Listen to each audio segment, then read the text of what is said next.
Hello guys, welcome to my YouTube channel automobile Guruji. और friends, आज हम बात करने वाले हैं, जैसा कि आप टॉपिक से ही समझ रहे होंगे, एंटी लॉक ब्रेकिंग सिस्टम के बारे में। इसी को हम लोग एबीएस भी बोलते हैं। तो गाइस, इंडिया में क्या है कि आपको एक प्रैक्टिकली बात बताऊं तो सेफ्टी का लोग उसको नजरअंदाज करके चलते हैं। सेफ्टी का इशू वो मेजर इशू नहीं मानते हैं। तो उसी का रीजन है, आज देखेंगे कि इंडिया में चाइना से कंपैरिजन कीजिए, यूएस से कंपैरिजन कीजिए, गाड़ी इंडिया से ज्यादा वहां चलती है, लेकिन लोग रोड एक्सीडेंट में इंडिया में सबसे ज्यादा मरते हैं।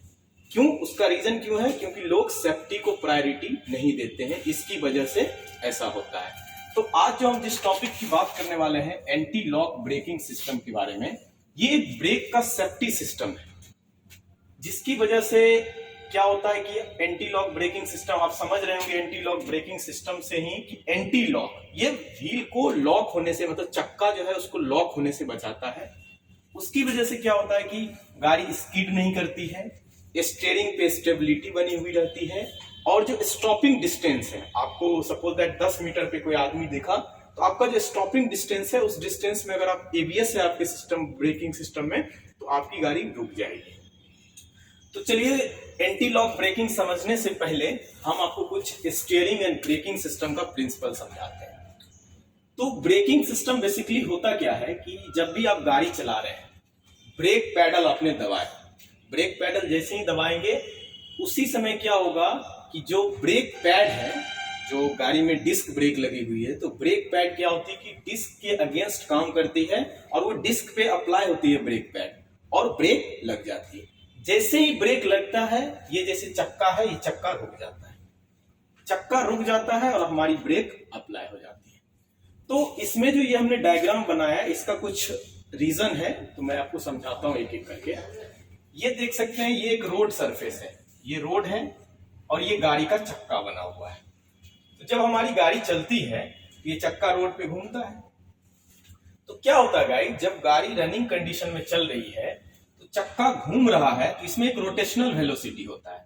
चक्का अपने एक्सिस के अकॉर्डिंग घूम रहा है, चक्का, वो रोटेशनल मोशन उसको बोलते हैं।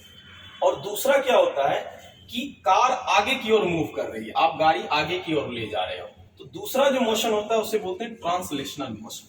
तो दो मोशन होते हैं, ट्रांसलेशनल मोशन होते हैं, एक रोटेशनल मोशन होते हैं, कि रोड पे ये चक्का घूम रहा है। तो जैसे ही आप ब्रेक अप्लाई करते हो, तो क्या होता है कि ये रोटेशनल मोशन जो है चक्का का, ये बिल्कुल रुक गया। अब रुक गया, जब डायरेक्ट ब्रेक अप्लाई करते हो तो रुक गया। और रुकने की वजह से क्या होता है कि जो रोड सरफेस है और हमारे व्हील सरफेस जो है, उन दोनों के बीच में फ्रिक्शन जनरेट होता है, और फ्रिक्शन की वजह से हमारी ब्रेक अप्लाई होती है और गाड़ी रुक जाती है।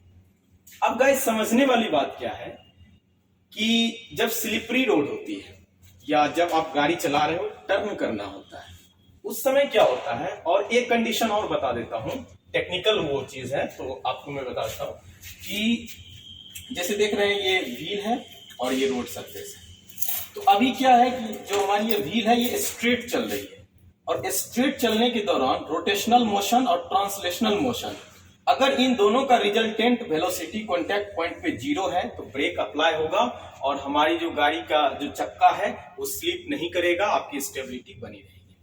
सपोज दैट आप इस चक्के को टर्न ले रहे हैं, हम जो है इस साइड को टर्न लेना चाहते हैं।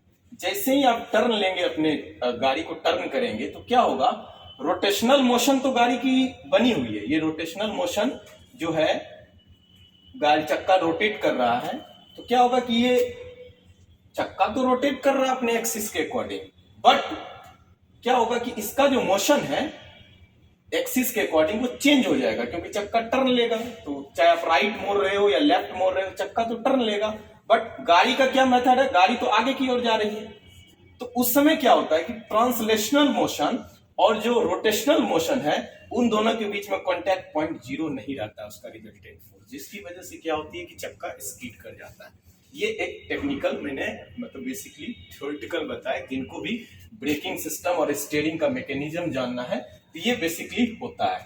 तो कभी भी ब्रेक अप्लाई होने के लिए और व्हील को वहीं जहां हम ब्रेक लगाए वो स्लिप ना करे, वो रुक जाए उस जगह पे, तो वहां पे मस्ट है कंडीशन होना चाहिए कि रोटेशनल वेलोसिटी और ट्रांसलेशनल वेलोसिटी का रिजल्टेंट 0 होना चाहिए।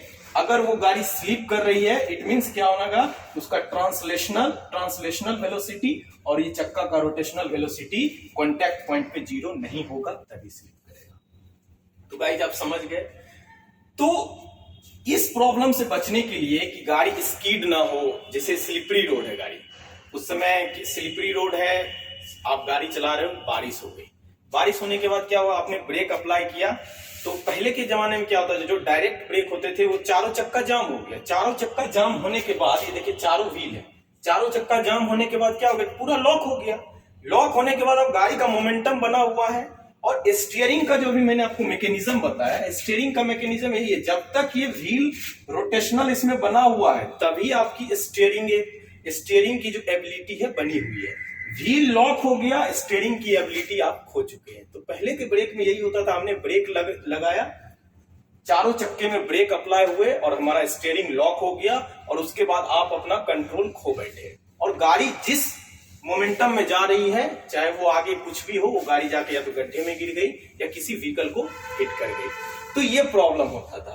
तो उसके लिए जो कंपनी है उन्होंने लाया एंटी लॉक ब्रेकिंग सिस्टम। तो आप एंटी लॉक ब्रेकिंग सिस्टम से ही समझ रहे, एंटी लॉक मतलब चक्का को लॉक होने से बचाना है, और दूसरा क्या इसका फंक्शन क्या होता है, एक तो लॉक होने से बचाता है, स्कीड होने से बचाता है, और स्टीयरिंग की मैकेनिज्म बनी हुई है।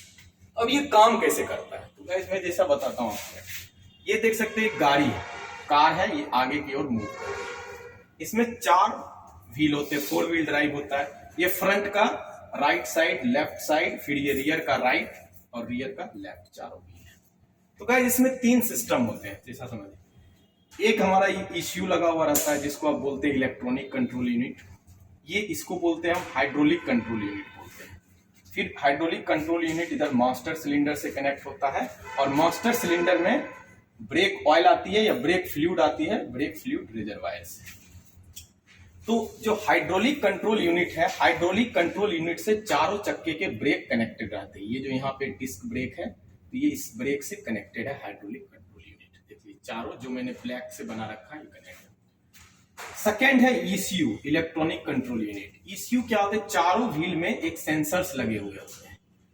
क्या होता है कि जो ब्रेक हमारी सिस्टम लगी हुई है, ब्रेक पैड, तो उसी ब्रेक में क्या होता है कि आप जब ब्रेक का सिस्टम खोलोगे तो डिस्क में एक हब लगा हुआ होता है। हब में एक उसी के साथ एक टूथेड व्हील रहता है, जो टूथेड व्हील हब के साथ भी घूमता है। तो उसी के पास एक सेंसर लगा हुआ रहता है, जो कि हमें ब्रेक कब अप्लाई हुआ, कब नहीं अप्लाई हुआ, उस समय उसका स्पीड क्या है, तो ये सारी इंफॉर्मेशन ये सिग्नल के थ्रू ECU को देती है। बट इसमें क्या होता है कि टूथेड व्हील और सेंसर में कुछ गैप होता है, क्योंकि जब ये व्हील रोटेट करती है तो मैग्नेटिक सिग्नल जनरेट होता है, और उस सिग्नल को कैच करके सेंसर ECU में सेंड करती है।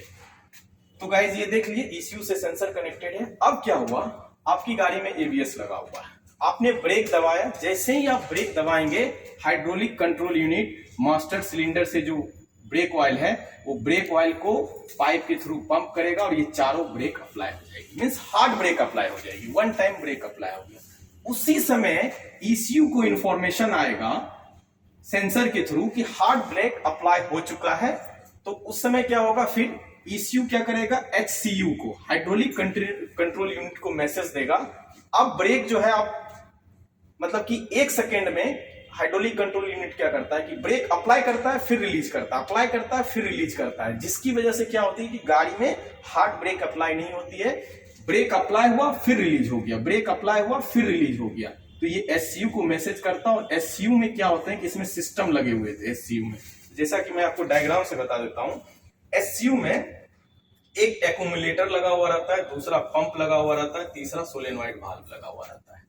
तो जैसे ही ECU SCU को इंफॉर्मेशन देता है, पंप जो होता है सोलेनॉइड और एक्यूमुलेटर से कनेक्ट होता है, वो क्या करता है कि एक टाइम जैसे ही ऑयल पंप किया, ब्रेक अप्लाई हो गया, फिर ये ऑयल पंप स्टॉप किया, ऑयल का सप्लाई स्टॉप किया, ब्रेक अप्लाई बंद हो गया। तो इस तरीके से ये पंप क्या करता है कि एक टाइम ऑयल सप्लाई करता है, दूसरे टाइम प्रेशर रिलीज करके ब्रेक का जो कॉन्टैक्ट है वो खत्म कर देता है। तो जिसकी वजह से क्या होता है कि ब्रेक लगा और छोड़ दिया, ब्रेक लगा और छोड़ दिया। इस तरीके से एबीएस काम करती है, मतलब सडन ब्रेक अप्लाई नहीं होता है। आप जब ब्रेक अप्लाई करते हो तो एक सेकेंड में 20 से 25 बार जो आपका ब्रेक पैड है वो डिस्क के कांटेक्ट में आती है, छोड़ती है, आती है, छोड़ती है। उसकी वजह से आपकी स्टीयरिंग की जो कंट्रोल होता है स्टीयरिंग पे वो भी बना हुआ रहता है, गाड़ी स्किड भी नहीं करती है, और जो उसका स्टॉपिंग डिस्टेंस है वो भी कम हो जाता है। तो गाइस ये था आज एंटी लॉक ब्रेकिंग सिस्टम के बारे में। तो गाइस आई होप आप लोगों को सही लगा होगा। अगर आपको अच्छा लगा प्लीज लाइक एंड सब्सक्राइब करें। अगर आप कुछ कमेंट में राय देना चाहते हैं तो आप कमेंट करें। Thank you for watching this video. मिलते हैं नेक्स्ट वीडियो में।